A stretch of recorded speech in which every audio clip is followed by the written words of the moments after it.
Welcome back to Chem 4300. In this video, we're continuing Chapter 11 on wave mechanics.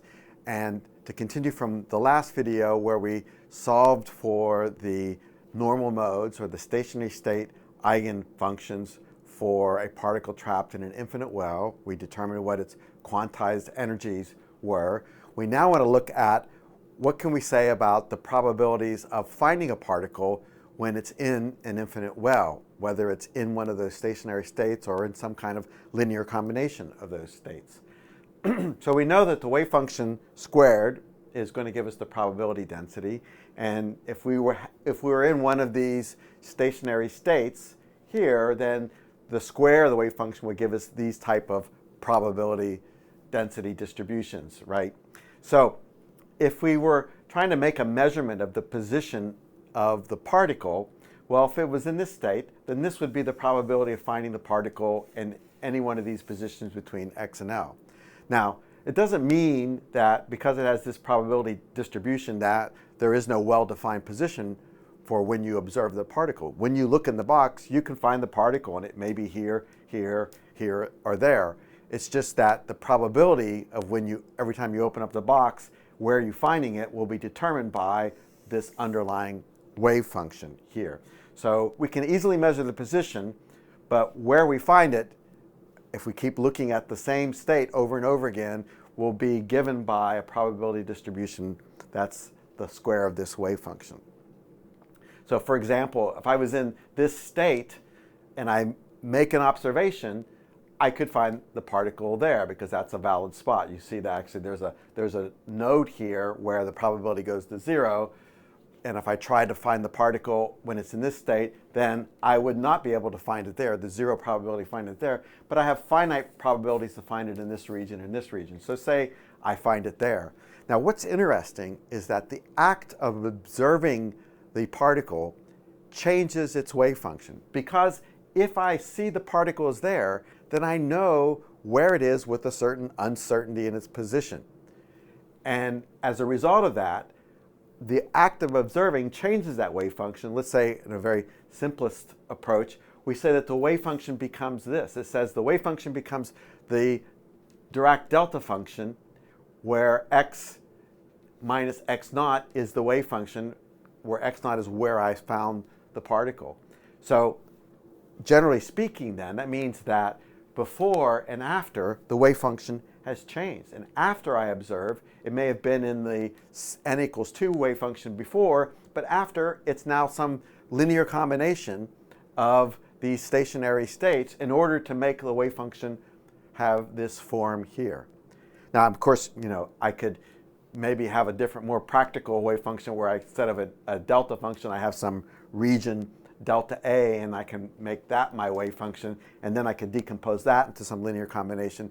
But the point is that when I make the observation, I know the probability of where I'm going to find it. But once I find it, then the wave function for that particle, immediately after I find it, has changed to some linear combination that puts it in the spot where I found it. Okay? So we say that the act of measurement collapses the wave function to the spot where it's detected. Now, can we always predict where the particle will be found in a position measurement? No, we can't predict where it's going to be found. We only know the probability of where it might be found. So every time you open up the box and you look in, you'll find if it's in a given, say if it's always in the same stationary state, every time you look in, you'll find it in a different position consistent with the probabilities of that stationary state. No one has figured out why it shows up at those different random positions. No one can predict exactly where it's going to be on an individual given measurement, only the probability that you might measure it at a certain spot. It's always random. No one knows why. Einstein famously said he didn't like this, and he said, God doesn't play dice. And of course, this is him talking with with Niels Bohr, and Niels Bohr said, don't tell God what to do. So generally speaking then, that the outcome of the measurement is going to be random, but the wave function gives us a deterministic probability of where we will find the particle when we try to observe it. So if we have this n equals 2 wave function, then as I said before, we're 100% certain that the particle will never be found at L over 2 if we open the box and look inside.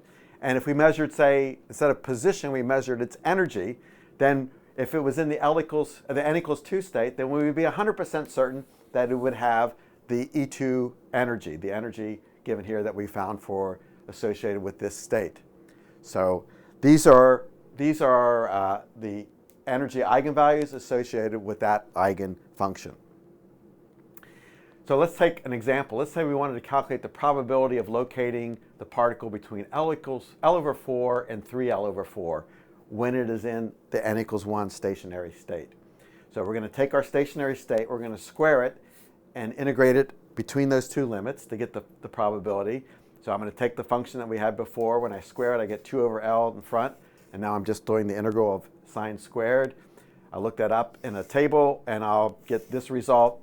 Here are my limits, and when you plug in the values, you're going to get a probability of 0.82. So an 82% probability of finding the particle between L over 4 and 3L over 4 if it's in the n equals 1 state. That's the ground state. Okay. Now, if we were going to operate on the stationary particle with the momentum operator, so say we apply the momentum operator to our stationary state, that means that we're going to be taking minus I h bar in the partial derivative with respect to x applied to our stationary state. Then when you do that, you're going to get this result.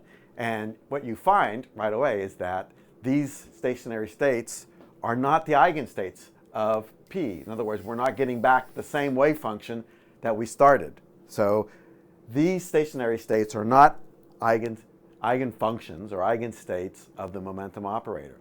If we calculated the expectation value for the momentum operator with these states, you actually find that the momentum, the average momentum, the expectation value is 0. Now you may be wondering, how can the average momentum be 0 when the kinetic energy is given by this is non-zero? Because if you have non-zero kinetic energy, you think you would have some momentum associated with it. But actually it turns out that you have to think about this problem a little differently here. If you take your wave function and you rewrite it in terms of the Euler's relation here, this way, then you see what we're looking at in the box, the stationary states of the particle in the infinite well, is two traveling waves going in opposite direction. That's, if we write the sign out as two, using Euler's relation, as these two different wave functions added together or combined together linearly.